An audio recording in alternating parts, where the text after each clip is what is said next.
Hi, everyone. Welcome back to the Navigant Credit Union Broadcast Center. I'm Local News Editor Kate Nagel. Thanks for tuning in for the 4 o'clock News and Politics Show. Would like to thank Jennifer Lawless down at the University of Virginia for joining us as she usually does. Now we're going to get a little more local. We've got Ed Tarnowski with the College Republican Federation of Rhode Island. Ed, thank you for joining us today. Thank you for having me. I appreciate it. No stranger to politics. You've worked with former House Minority Leader and gubernatorial candidate Patricia Morgan. Mm-hmm. You are a well-seasoned political operative, and now you're taking the helm of the College Republicans here. Talk with us a little bit about the College Republican Federation here in Rhode Island.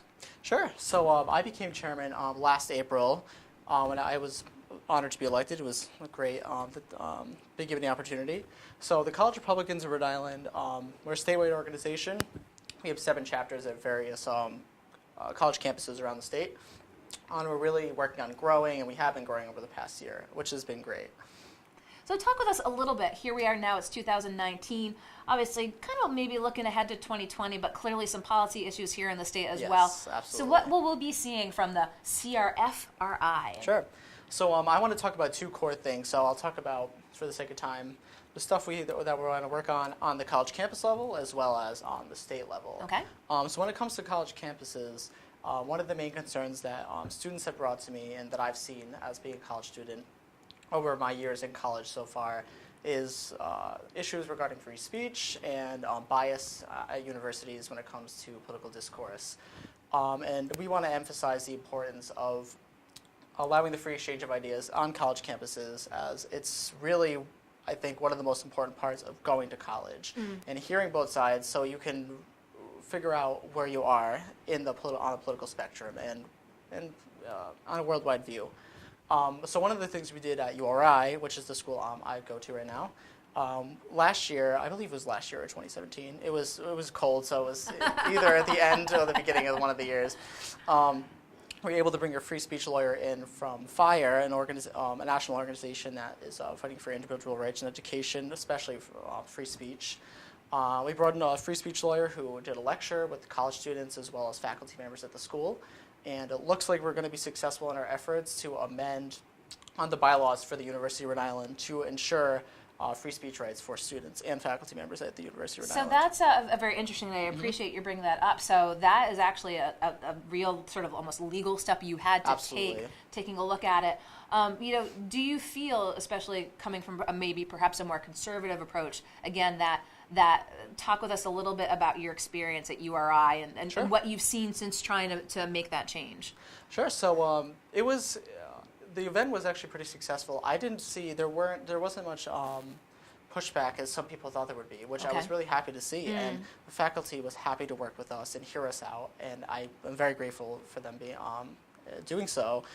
We also worked with another organization on campus called Bridge USA, URI, and we kind of worked together to make this event successful. And I think it's been worth it because it looks like we're going to be successful once these. I think it's this year.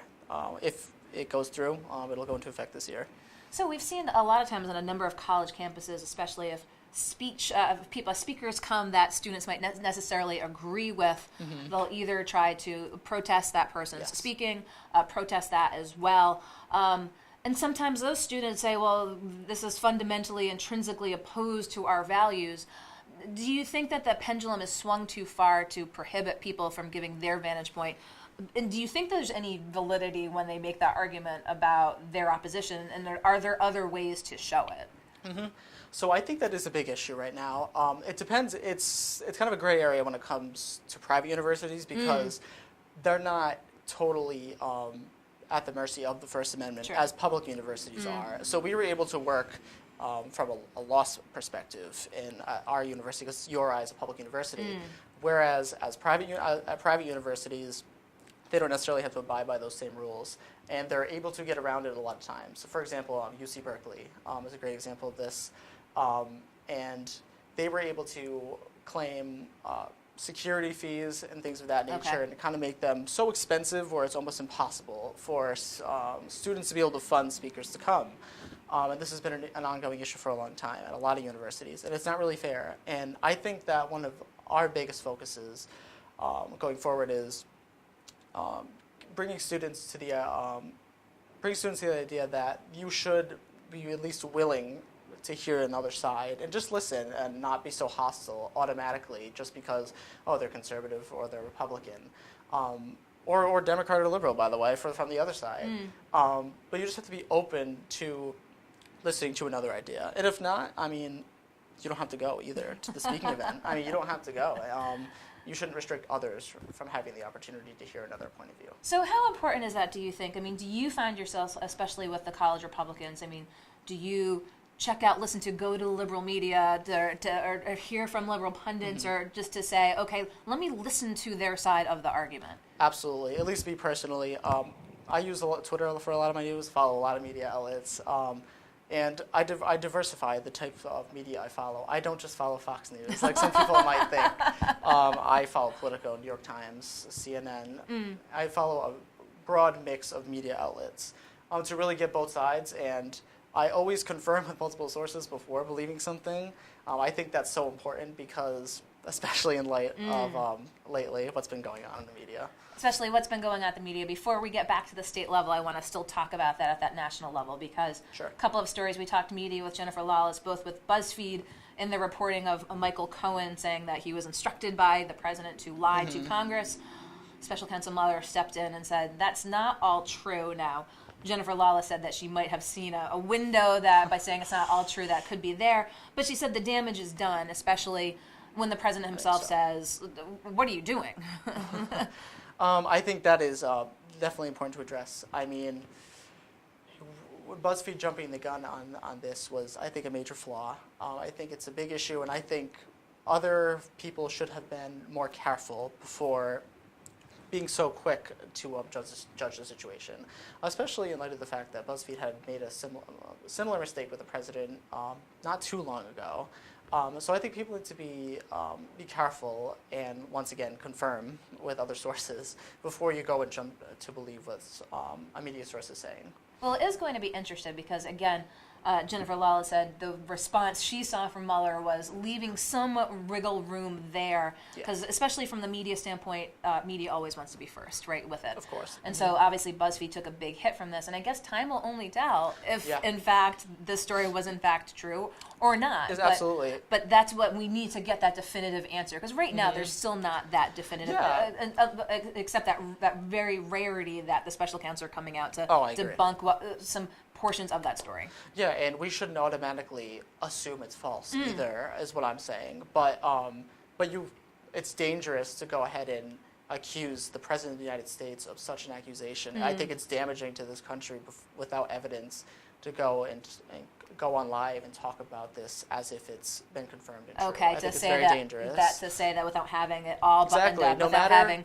gone to the special counsel saying this is a story that we have ahead of time. A lot of news outlets have reported on that facet of it. Most media would usually go to someone when they think that they have it. Absolutely. But without that, the final story being there, you're saying. I mean, regardless of partisan lines, I just saw this as dangerous and because it's diminishing and kind of breaking down the trust that the American people have in the office of the president, I mean, without this being confirmed. And so let's talk a little bit about the coverage of Covington Catholic and the March for Life and what we've seen with a bunch of young, slightly younger, not college age, high school age, but a number of young men wearing Make America Great Again hats and seeing snippets of interactions with individuals throughout the March for Life rally. Let's talk about sort of your response when you saw the coverage, because there was the initial stories, and then we kept hearing more. So I think, once again, this is very similar to kind of what I'm going to say about BuzzFeed. I think it's important not to jump the gun. When you first see something break on social media, we're living in a 24-hour news cycle now, and I think there are positives and negatives to that, and I think this is one of the negatives. As we learned, and we're still not sure exactly what happened because there are so many conflicting reports, but what we did end up learning is the first reports and the first assumptions that were made about the situation were not necessarily fairly characterizing those students. So I think it's so important that we wait, double check our sources, and kind of wait to see how the story plays out. And one of the things, especially as a young college Republican, that's not just this week, the last few months, we've seen stories especially pertaining to the hat. Students, I forget what school it was, went into a library, someone took it off, all the things that go along with it. You know, I asked Jennifer Lawless because it seems to be that a lot of folks want to say anyone who wears a Make America Great Again hat is racist or supports a president who they say is racist. What's your response to that? I think that's very wrong to say that. As the chairman of the College Republicans, I know many Republicans who are very Trump supporting, and they're not racist in any shape or form in any interactions I've had with them. I think it's unfair to characterize someone just because of an article of clothing that they're wearing. I think that's the best way to put it. And so let's talk a little bit, as you said, you wanted to mention what you're doing at the college level, but what Sure. are the college Republicans looking to look to at the state level? Absolutely. So I think the most important thing that we want to tackle and advocate for in the state of Rhode Island is the economy. While the governor likes to throw around that the economy is doing well, I think a lot of that has to do with the success of the national economy. I think while Rhode Island has been brought up since the recession, it is still lagging behind many of the other states in the union.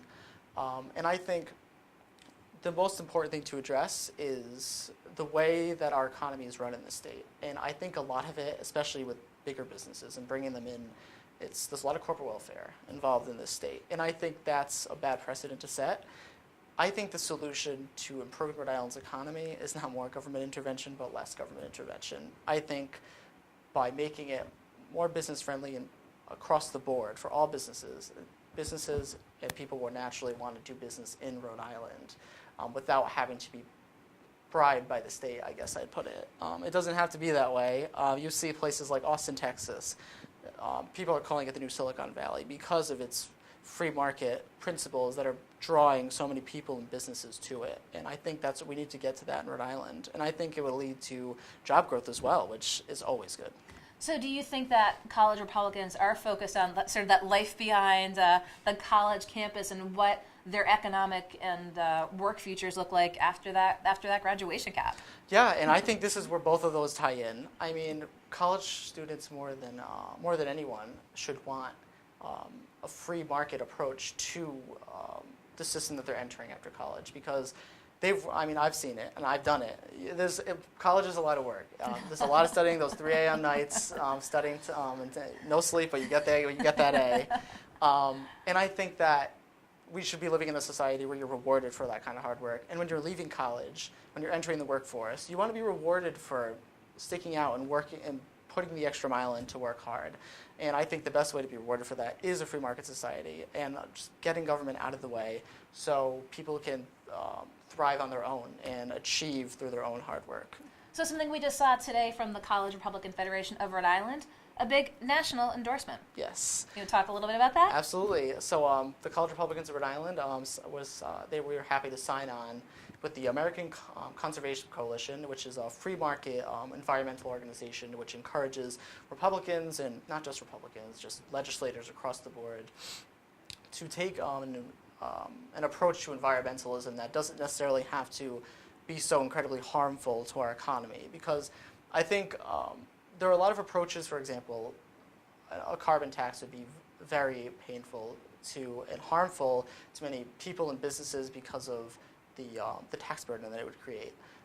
And I think that through free market principles and innovation, we'll naturally see renewable forms of energy and things of that nature becoming more abundant in our society. So is that something that you envision that the Federation here will work more with Republicans around the country on with that endorsement that you made today? Absolutely. I'd like to work with both Republicans around the country and in our state to really come up with solutions that are free market to the environment, because right now a lot of Republicans just aren't in that conversation, and I think it's time they be a part of the conversation. Well, I have a feeling that we'll be having many more conversations moving forward. I appreciate your taking the time to come into the studio here to do some press, tell folks a little bit more about the organization and what we're going to be hearing from you in the coming year. So Absolutely. Ed Tarnowski, thank you so much for coming in. Thank you for having me. I appreciate it. And don't go anywhere. We're going to be back with our last guest here in the Navigant Credit Union Broadcast Center.